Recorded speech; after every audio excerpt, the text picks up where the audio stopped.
เรื่องรถถังหุ่มเกาะล้อยางของไทย BTRT ประสบเหตุตกไหลถนนอยู่พื้นที่บ้านน้องจานนะทุกคนไปเบิ่งว่าข่าวใดจริงข่าวใดปลอมข่าวใดมั่วเนาะฝั่งไทยลงข่าวว่าตกไหลถนนแล้วเอาขึ้นมาบ่ได้เนาะในตอนปฏิบัติภารกิจเพราะว่าฝั่งเขมรก็มีการระดมยิง BM21มาตลอดเอาออกมาบ่ทันได้เนาะฝ่ายไทยลงแบบนี้แต่ว่าสำนักข่าวเฟซนิวทุกคนของเขมรเอาไปตีข่าวในแนวแบบ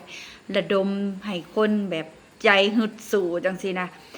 ลงในแนวว่าเป็นจังไดรถไทย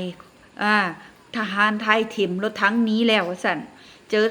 ทหารเขมรยิง BM21 มาใส่เปิดอาลาดแล้ว